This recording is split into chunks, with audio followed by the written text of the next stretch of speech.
Hello everybody, I'm Donnamarie Mesite and I'm co-host with Corinne Don, and I'm welcoming back Bill O'Brien, who is the Vice President of the Connecticut Right to Life. And also welcome to the Face of Pro-Life show. Welcome back. We have some interesting questions for you, and again, nice to have you back, Bill. Glad to be here. Thank you. You're very welcome. I want to start off with a crucial issue here, especially in Connecticut, and I'm sure in many other states. Number one, Bill, could you define for us, I know it's very crucial, the issue of the assisted suicide and the anti-pregnancy centers. These bills they're trying to pass, and briefly, could you define them for us? Many people interpret them differently and don't quite understand the depth.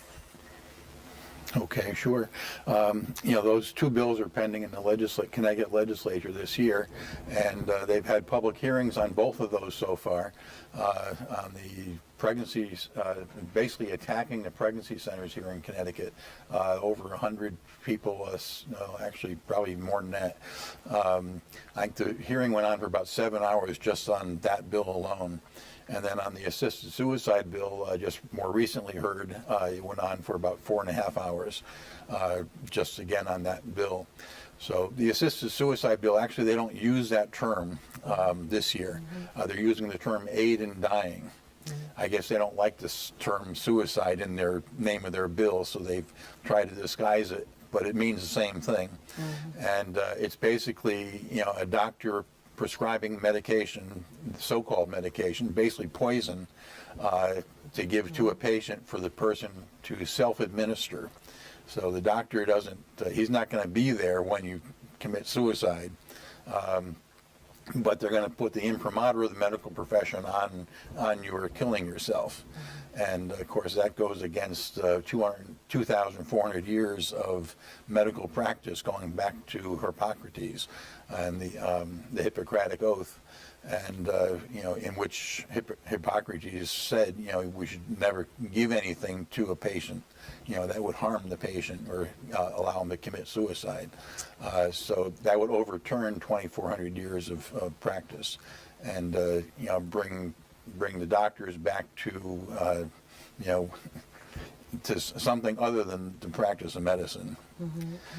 Now, is there an age limit on that? Because many people tend to believe that, this is for the elderly who have terminal illnesses and so on. Okay, the bill this year says that it's for someone 18 years and over. So it's not just the elderly, it could be any age other than a minor. And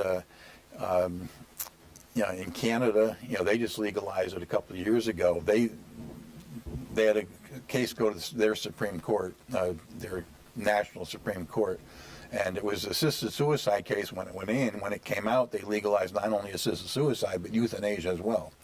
And they said, well, it's up to the Parliament now that they've got to come up with to put this into a law.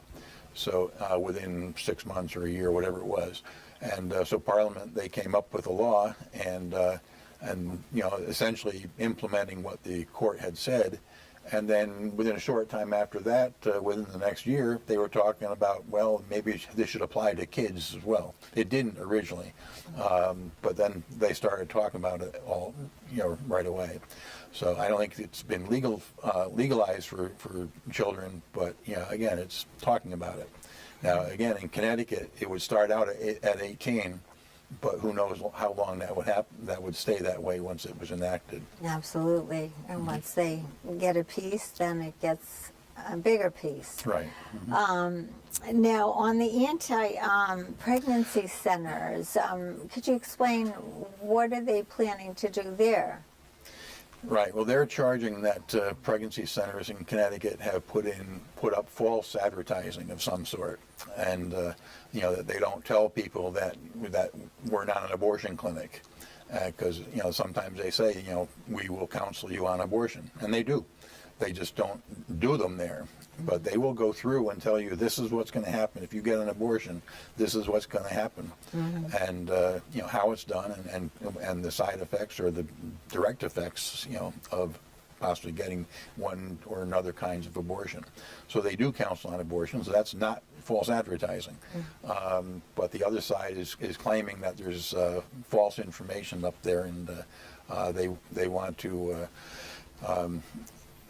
you know, basically claim that pregnancy centers are committing fraud of some kind. And the original bill would only apply to, you know, the pregnancy centers. However, there has been some discussion since the public hearing, you know, between the pregnancy centers and you know, some of the legislators, I guess, saying that, well, if it's going to apply to us, it should apply to the other side as well. So that seems to be where the bill stands at this point. It has not, as of this show tonight, it hasn't been voted out of committee, though if it's going to come out at all, it will have to be within the next week or so. If it doesn't come out then, that means that they don't have the votes, and it'll probably die for the rest of the session. Same thing with the assisted suicide. The Public Health Committee has to get their bills out in early April. And if they die before that, or by that deadline, then they're probably dead for till the end of the year. Now, you can't always say that about every bill. Sometimes they don't come out of committee and then they pop up, you know, a month later before the session ends. But again, that's only worth doing if they think they have the votes in the entire General Assembly. And if they can't get out of committee, then they probably don't have the votes. So. Right. So in targeting the pregnancy centers, basically they're stating that they're not telling the whole story. They're biased. Right. Now, what will that do, that bill? Will that permit them from stating the facts about what we stand for? Well, it could, because it's not only, you know, in the public hearing, they're basically charging, well, you know, there's certain, you know, you're not telling them that they can't get an abortion here. Okay, that's one issue. But then there's a lot of other things that pro-lifers say, because it's true, but that the other side disagrees with, such as the breast cancer abortion link. They say that's not true. Well, and they say, well, the American Cancer Society and some others, you know, don't agree that it's true. Well, pro-lifers, when they bring up that issue, they say, well, there's about more than 50 studies that say that there is a link, and so many of these studies, you know, are significantly, statistically significant. And so, I mean, that's all we're contending, is look at the scientific literature and see what that tells you. And, you know. So that bill won't permit us from actually stating facts with scientific. I mean, stating facts should be your defense. However, you know, the problem is that this new bill does not say that, you know, someone has to file a complaint against the pregnancy center for the state to take action. It could leave it up to the Attorney General to simply go after the pregnancy center and say, you know, you say this and I don't like that, you know, so defend yourself. And I haven't heard directly from the Attorney General, but I've heard that he's told somebody that, you know, they want to put the pregnancy centers out of business, period. You know, so this is just one weapon that they can use against the pregnancy centers to shut them down. But can't we state the facts and? We can state the facts, but you're going to have to hire lawyers and to defend yourself against the state, which has unlimited funds, sort of. Even when we come up with studies and, you know, documentation and references, that's not good enough. We're going to need a lawyer. Yeah, if the state's going after you, and the Attorney General and all his 100 lawyers or whatever he's got, with unlimited funds, the little pregnancy center that survives on donations from baby bottle boomerangs, they're going to have to, either get an awful lot of pro bono legal help or start paying for it. And So that's that's not where we their- want our money to go, and our time to go. It's our money and time should be going to saving lives, saving women and their babies from abortion. That's their undermined way of squelching the centers, I understand. Thank you, Bill. I want to also ask you, what other things should we be doing to stop these deadly bills from being passed besides, the rallies, besides the hearings? Is there anything else that we could be doing? We are in a crucial situation. We've got to act fast. We've got to be right out front, strong, and not afraid to risk whatever it is, our career, reputation, slander, whatever. I mean, what can we do? Well, if I were a doctor, and I'm not sure that they all take the Hippocratic Oath anymore, but they have similar ethical statements that they take when they're in medical school, or basically it's the same principles, maybe just more modern language, and so if I were a doctor and practicing, and you go into practice to practice medicine to heal people, and then suddenly my medical society was saying, well, it doesn't really matter whether you heal people or not. You have your opinion and you have your opinion. And, so that's, unfortunately, the big difference this year between the last 4 or 5 years when the assisted suicide bill has come up, or aid in dying, and it's been beaten back and not even come out of for a vote.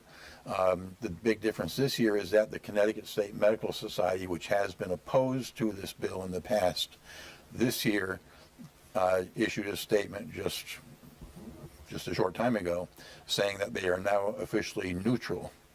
Instead of opposed, they are now neutral on the bill, and so that can make a big difference. In California, it made all the difference. About 3 or 4 years ago, California, during their regular session of the legislature, they had an assisted suicide bill up, and it didn't go anywhere. And then they adjourned their regular session for the year, and then after the adjournment, within the next week or two, the California Medical Society changed their position from opposed to neutral. And then guess what happened? The legislature called a special session.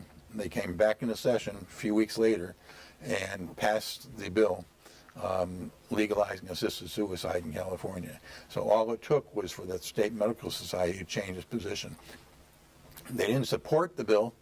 They just simply went neutral and said, it doesn't matter, basically. And that was enough to put that bill through, and the governor signed it. So that's the big difference this year in Connecticut, is that the Connecticut Medical Society has sort of thrown up their hands and said, it's not our job anymore. It's basically leaving it up to individual doctors to take whatever position that they want. There were a couple doctors at the hearing that did still oppose the bill, but they don't have the backing of their medical society anymore.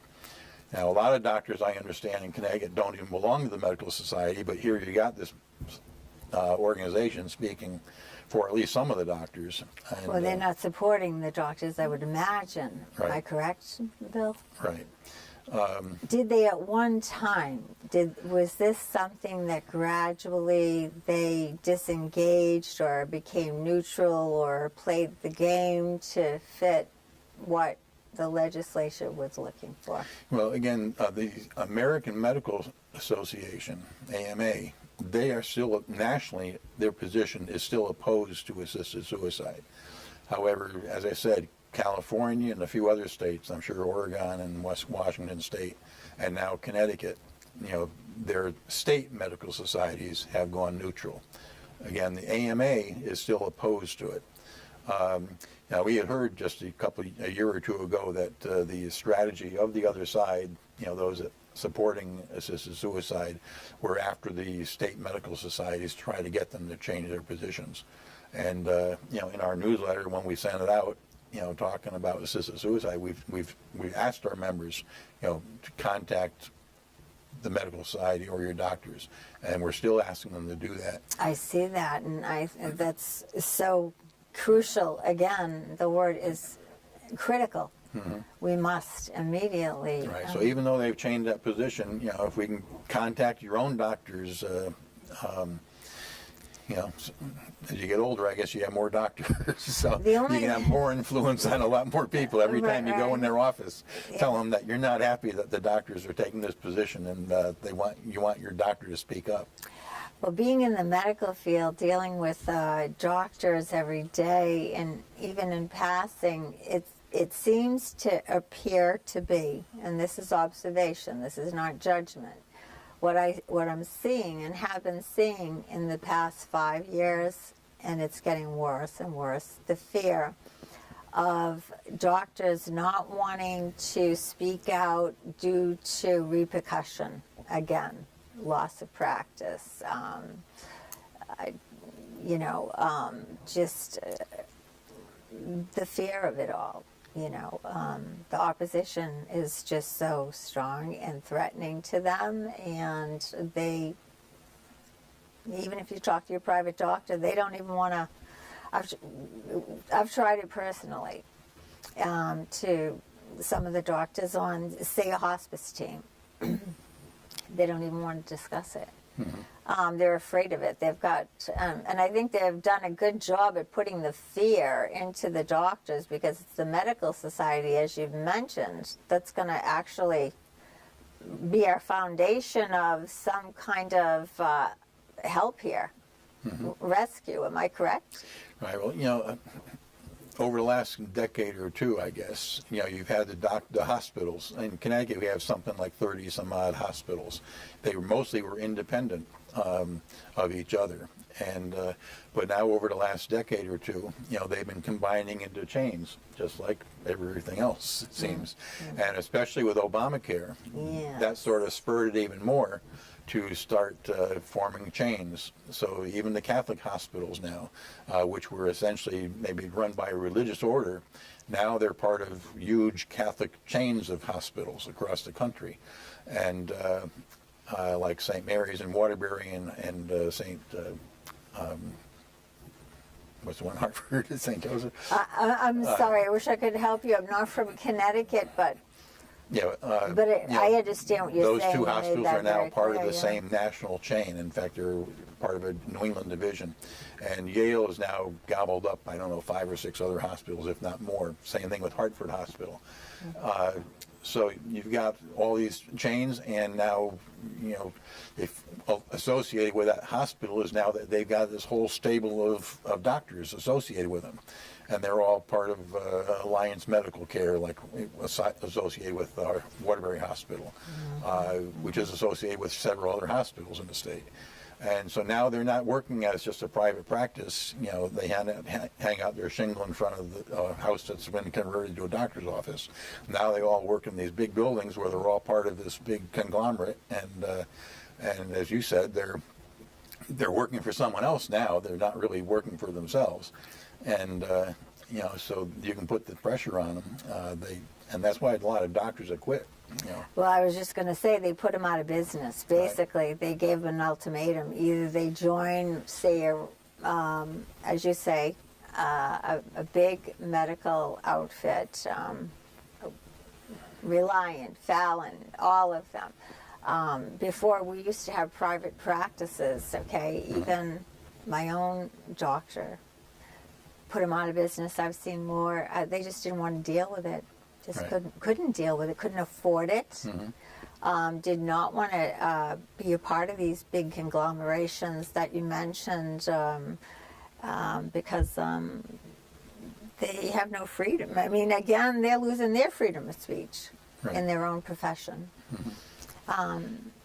Moving. But, and it's not just the doctors. I mean, the nurses out there, same situation. I know they gave testimony up there.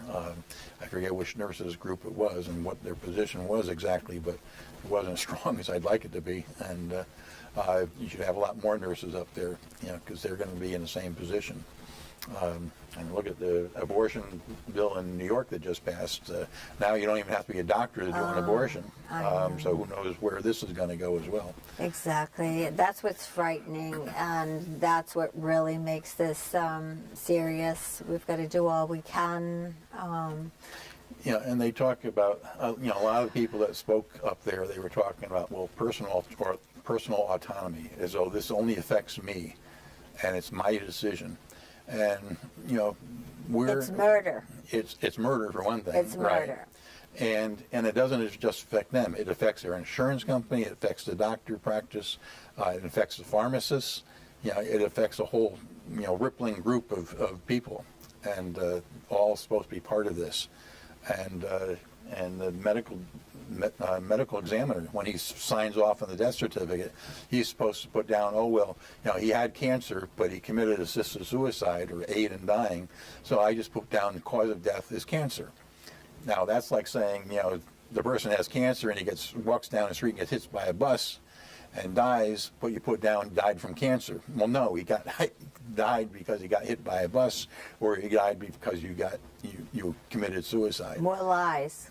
More lies, and it's asking the medical examiner to lie, for the state, to cover up for the state, and the most life insurance companies, they won't insure someone if they commit suicide, usually within the first year or two of their policy, But in this, they won't even know it because it's not going to say that they committed suicide. Right. And it says you can't, even if they know it, that doesn't matter. No. They still got to be covered. Yeah. It's all about money. Money. Yeah, and I mean, just the degree that they go to lie about it, and change the name, to make it all. I mean, anyone, if they want to commit suicide, unfortunately, can go ahead and do it. Exactly. But here they want the medical imprimatur on it to make it as though it's something all right to do. Our culture has certainly turned into a culture of death, which we're going to revive it to a culture of life.